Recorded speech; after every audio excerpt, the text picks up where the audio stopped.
레위기 13장. 주께서 모세와 아론에게 이르셨다.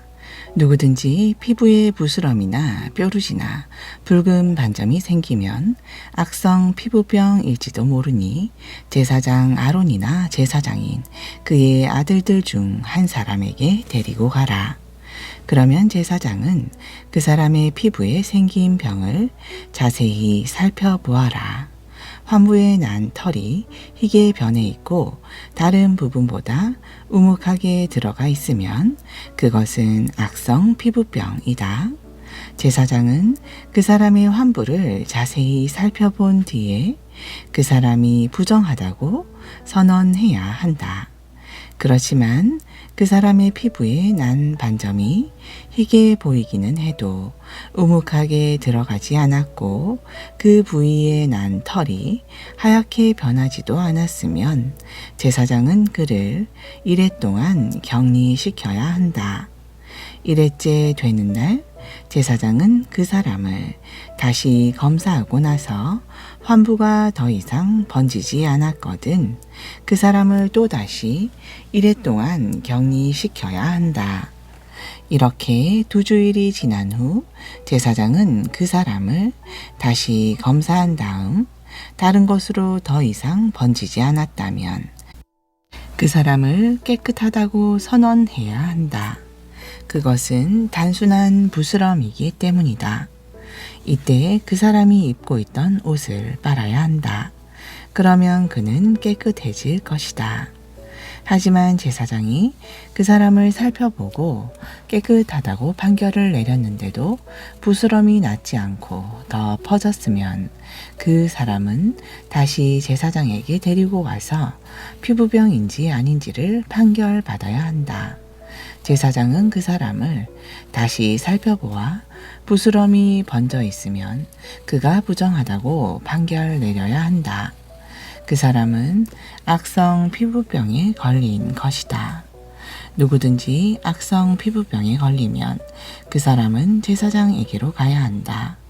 제사장은 그 사람을 자세히 살펴보고 그의 피부가 희끗희끗하게 부르트고 거기에 난 털이 희게 변해 있으며 또 부르튼 곳에 불그레하게 생살이 돋아 있으면 그것은 만성이 된 악성 피부병이므로 제사장은 그를 부정하다고 선언해야 한다.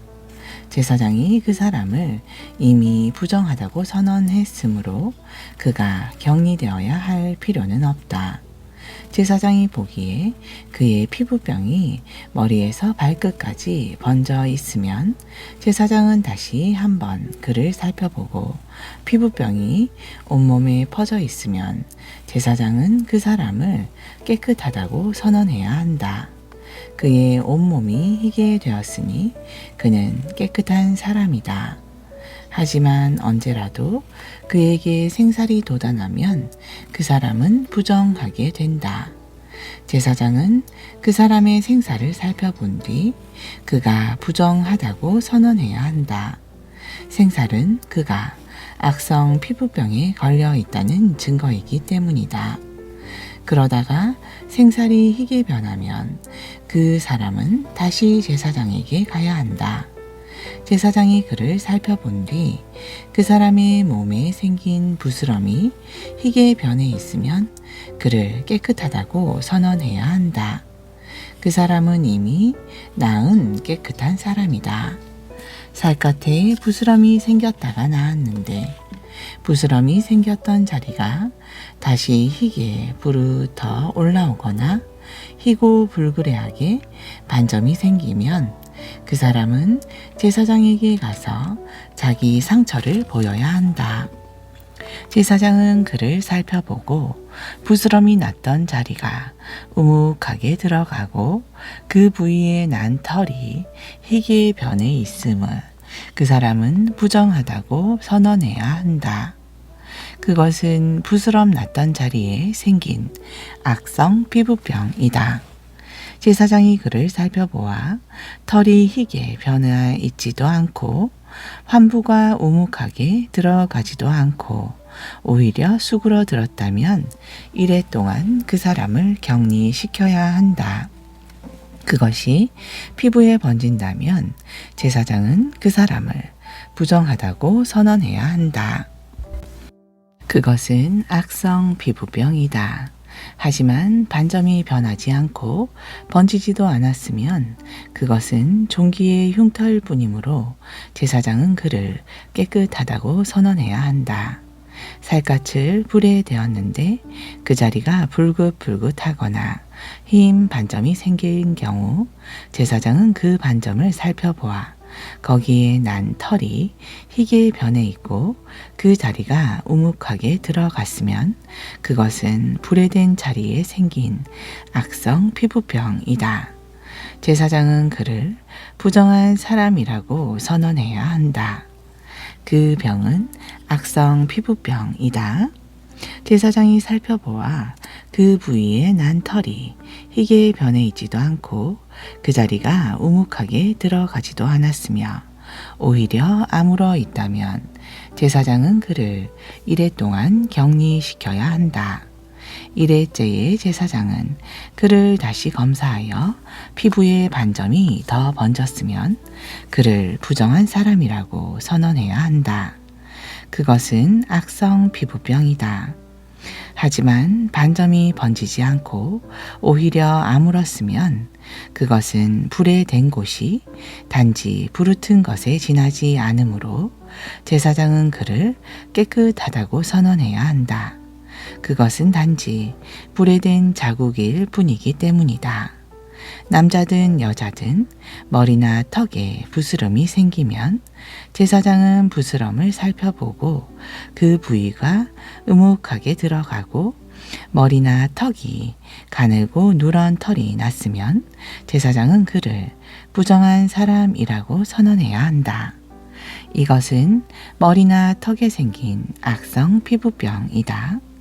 그러나 제사장이 부스럼 부위를 살펴보아 그 부분이 우묵하게 들어가지도 않고 또 그 자리에 검은 털이 없으면 제사장은 그를 이래 동안 격리시켜야 한다.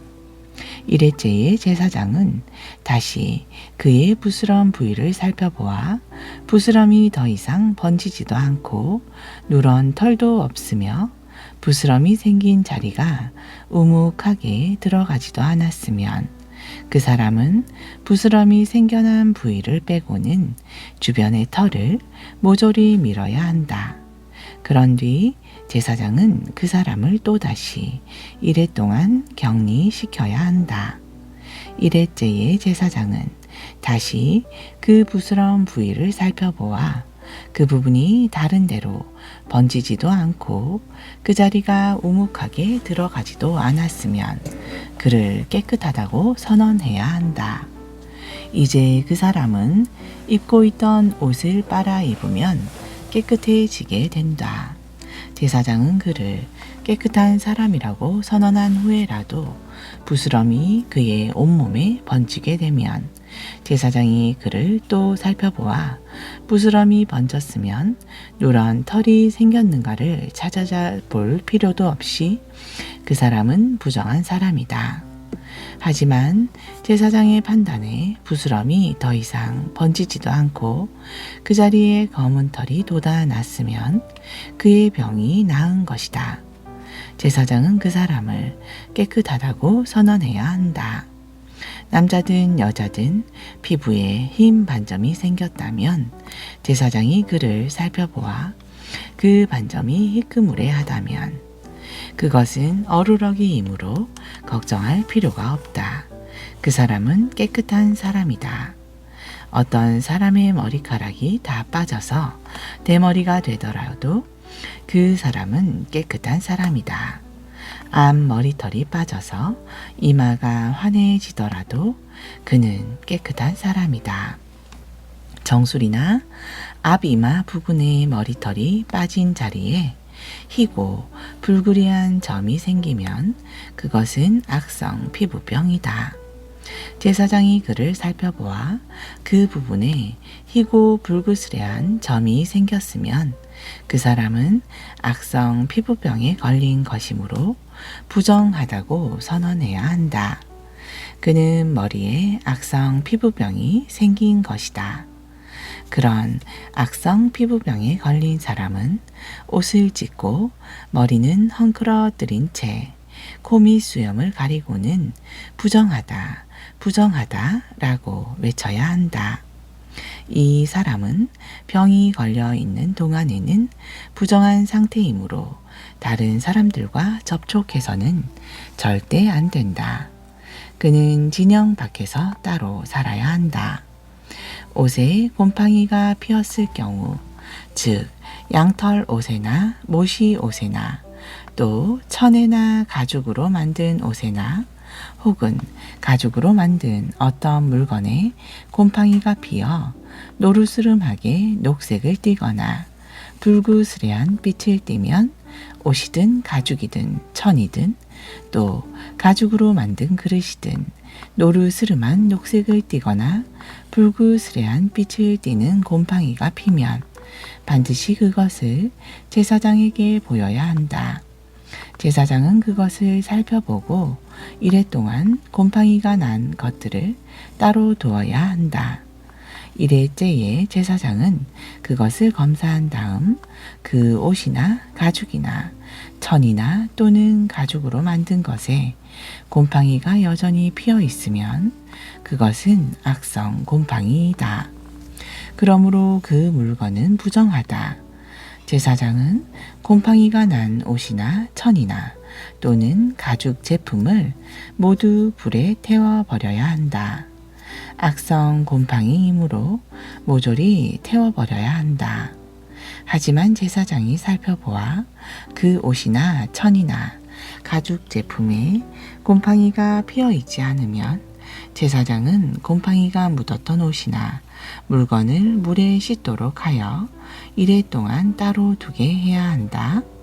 제사장은 빨아두었던 그것을 살펴보아 곰팡이가 색깔이 변하지도 않고 여전히 그대로 있으면 그것은 부정하다.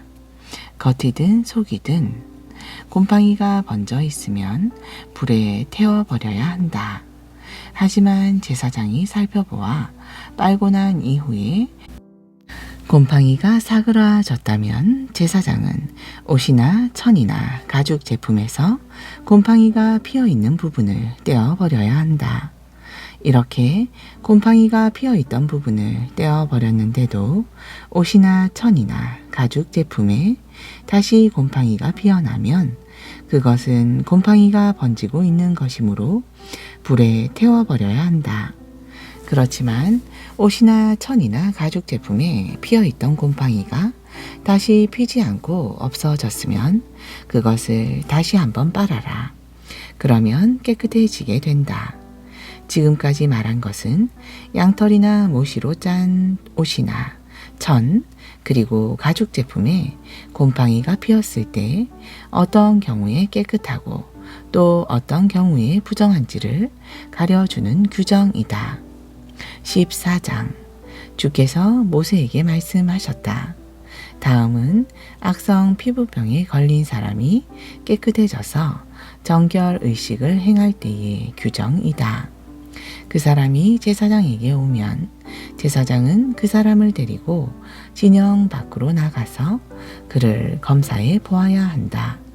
그 사람이 악성 피부병에서 나았다면 제사장은 그 사람을 깨끗하게 하는 데에 사용하도록 살아있는 새 2마리와 백향목 그리고 진홍빛 털실과 우슬초를 가져오게 하여라.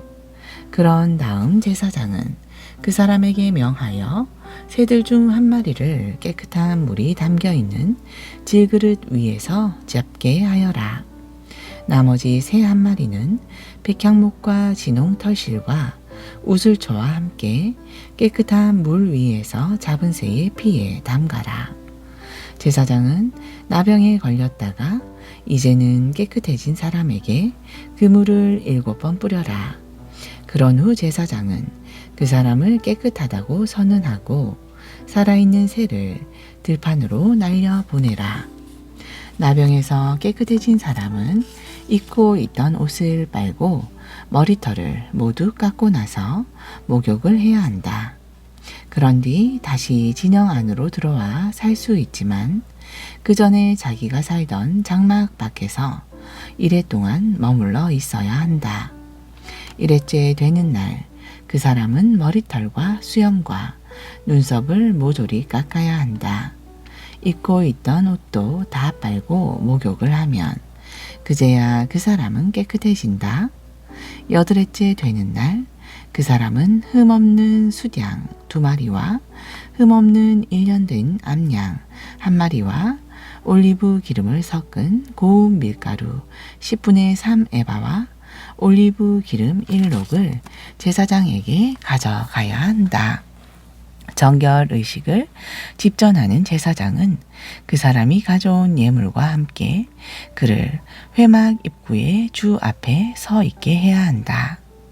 그런 다음 제사장은 그 사람이 가지고 온 제물 가운데서 수장 1마리와 올리브 기름 1록을 속건 제물로 주께 바쳐야 한다. 이때 제사장은 그 예물을 흔들어서 바쳐야 한다. 수장 1마리를 속죄 제물과 번제물을 잡는 곳에서 잡아라.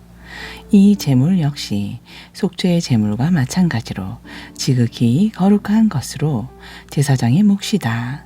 제사장은 이 제물의 피를 얼마쯤 담아 가지고 와서 깨끗하게 될 사람이 오른쪽 귓볼과 오른쪽 엄지 손가락과 오른쪽 엄지 발가락에 발라야 한다. 또 제사장은 올리브 기름 1록을 가져와서 자기 왼 손바닥에 붓고 오른쪽 손가락으로 그 기름을 찍어 주께서 계시는 곳에 7번 뿌려야 한다.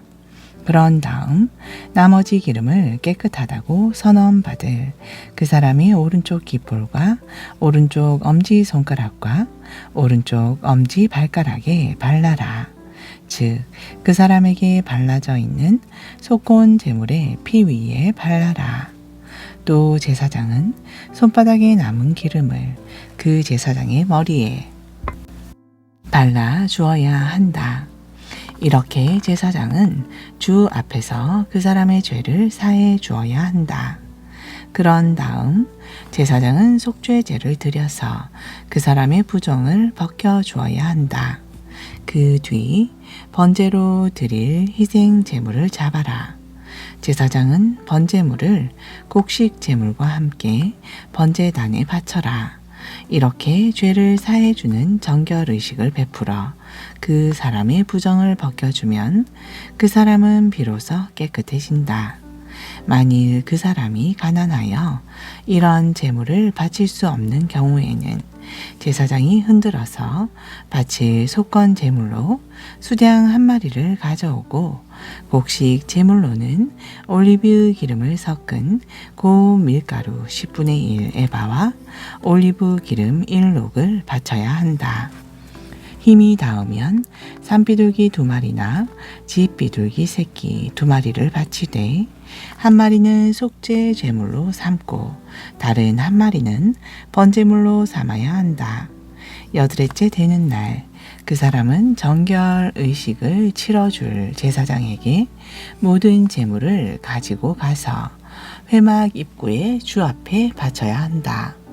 제사장은 속건 제물인 수량과 올리브 기름 1록을 주 앞에 가지고 와서 바치되 흔들어서 바쳐야 한다. 제사장은 속건 제물로 수량을 잡은 다음 그 피를 얼마쯤 담아다가 깨끗하다고 선언받을 사람의 오른쪽 깃볼과 오른쪽 엄지 손가락과 오른쪽 엄지 발가락에 찍어 발라야 한다. 또 제사장은 제물로 바친 올리브 기름을 왼 손바닥에 붓고 오른쪽 손가락으로 그 기름을 찍어 주 앞에 7번 뿌려야 한다. 그런 다음 제사장은 남은 기름을 그 사람의 오른쪽 깃볼과 오른쪽 엄지 손가락과 오른쪽 엄지 발가락에 발라야 한다. 곧 그 사람에게 이미 발라져 있는 속건 제물의 피 위에 덧발라야 한다. 또 제사장은 남은 기름을 그 사람의 머리에도 발라야 한다. 이렇게 제사장은 주 앞에서 그 사람의 부정을 벗겨 주어야 한다.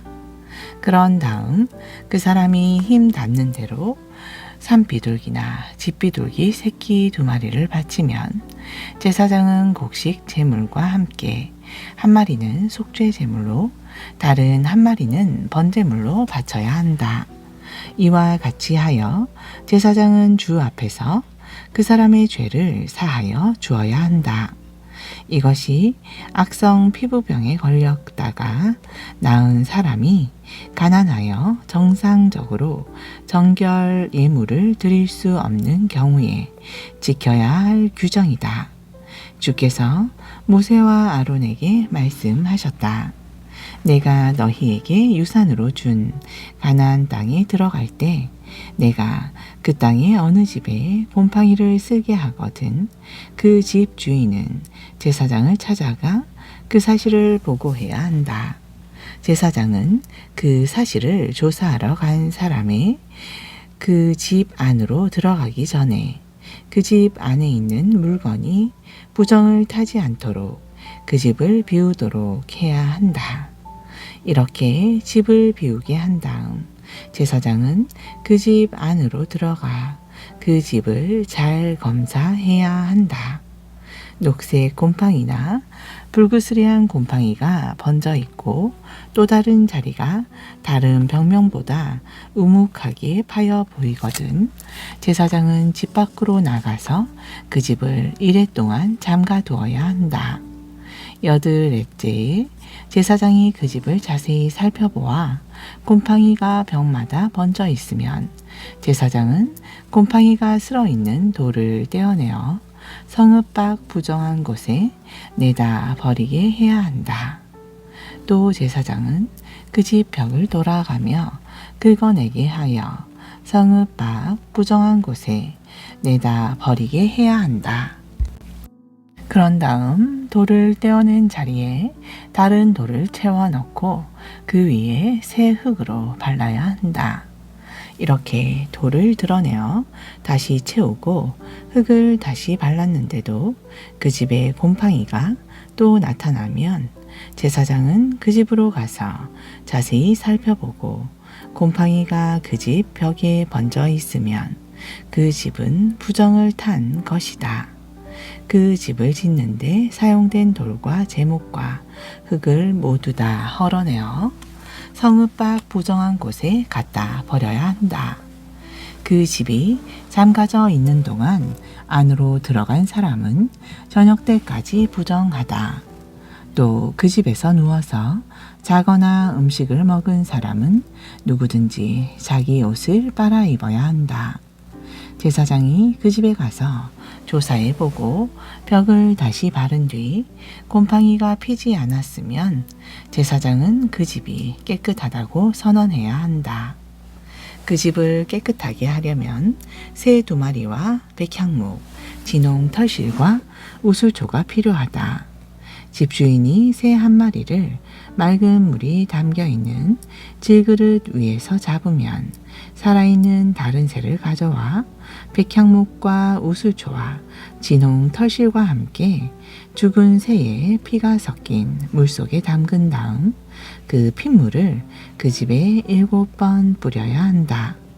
이렇게 제사장은 새와 새의 피와 깨끗한 물, 살아있는 새, 백향목, 우슬초, 진홍 털실로 그 집을 깨끗이 해야 한다. 그런 다음 살아있는 새는 성읍 밖 들판으로 날려 보내라. 이런 식으로 제사장이 그 집의 죄를 사하면 그 집은 비로소 깨끗해진다.